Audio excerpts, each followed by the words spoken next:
हरे कृष्ण। इस बार फाल्गुन पूर्णिमा का व्रत आपका 3 मार्च को रखा जाएगा।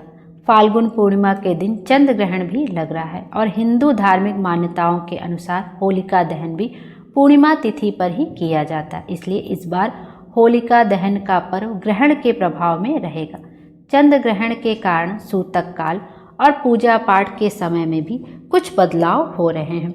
इस बार फाल्गुन पूर्णिमा का व्रत होलिका दहन किस दिन किया जाएगा, पूर्णिमा का व्रत स्नान किस दिन करना सही रहेगा और सूतक काल का समय क्या रहेगा, चंद्रोदय किस समय पर होगा। पूर्णिमा तिथि 2 मार्च सोमवार को शाम 5:56 से शुरू होगी और पूर्णिमा तिथि का समापन 3 मार्च मंगलवार को शाम 5:07 पर होगा। ऐसे में उदया तिथि के अनुसार 3 मार्च को फाल्गुन पूर्णिमा का व्रत रखा जाएगा और सत्यनारायण भगवान का व्रत भी इसी दिन रहेगा। पूर्णिमा का व्रत और स्नान दान भी इसी दिन किया जाएगा। चंद्र ग्रहण भी 3 मार्च मंगलवार को ही रहेगा और चंद्र ग्रहण का सूतक काल 9 घंटे पहले प्रारंभ हो जाता है। चंद्र ग्रहण के दौरान इस बार फाल्गुन पूर्णिमा के दिन संयम, साधना और मंत्र जाप का महत्व और भी बढ़ गया है। फाल्गुन पूर्णिमा के दिन ही डोल पूर्णिमा का उत्सव भी मनाया जाता है। क्योंकि पूर्णिमा तिथि 2 मार्च सोमवार से लग रही है, तो ऐसे में कुछ जगहों पर देश के कुछ हिस्से में इस बार 2 मार्च सोमवार को डोल पूर्णिमा का उत्सव मनाया जाएगा। 3 मार्च पूर्णिमा के दिन आपका ब्रह्म मुहूर्त सुबह रहेगा 5:13 से लेकर 6:01 तक, जिस समय में आप सुबह पूर्णिमा का स्नान कर सकते हैं, दान कर सकते हैं, मंत्र जाप कर सकते हैं। सूर्योदय होगा सुबह 6:50 पर, सूर्यास्त होगा शाम को 6:26 पर।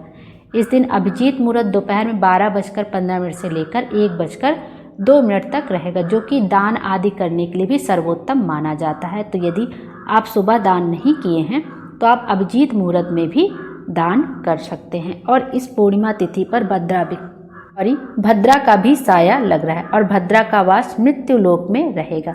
भद्रा काल 3 मार्च मंगलवार को सुबह 5:28 पर समाप्त होगी। हालांकि भद्रा 2 मार्च सोमवार को जिस समय पूर्णिमा तिथि प्रारंभ होगी उस समय से ही भद्रा काल भी प्रारंभ हो जाएगा और मंगलवार को सुबह 5:28 पर भद्रा काल की समाप्ति होगी। और 3 मार्च को मंगलवार को चंद्रोदय शाम 6:30 बजे पर होगा, 6:30 पर होगा।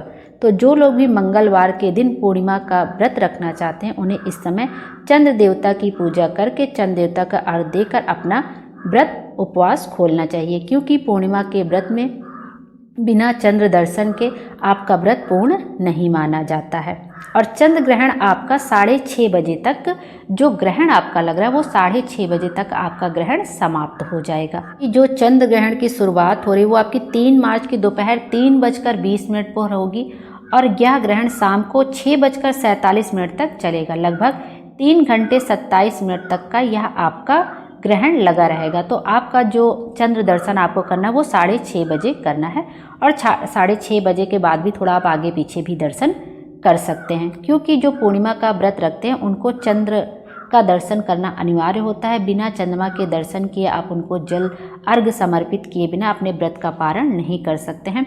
तो ग्रहण लगा हुआ है लेकिन वह आपका 6:30 बजे से पहले ही समाप्त हो जाएगा। तो इसलिए आप निश्चिंत होकर पूर्णिमा का व्रत 3 मार्च को रख सकते हैं। उस दिन सत्यनारायण भगवान की कथा भी आप सुन सकते हैं।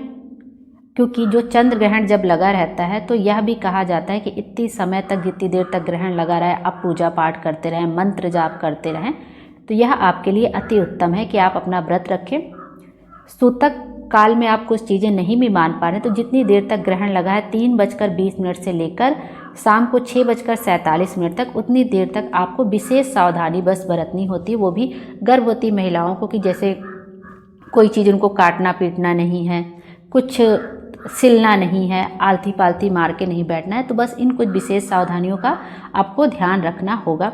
और आप इसके लिए एक उपाय भी कर सकते हैं कि ग्रहण का कोई भी नकारात्मक प्रभाव आपके बच्चे के ऊपर ना पड़े तो आप अपने नाभि के चारों तरफ लाल रंग का गेरू मिलता है, आप वो लगा लें। नहीं तो गौ माता का गोबर होता है वो अपने नाभि के चारों तरफ लगा लें।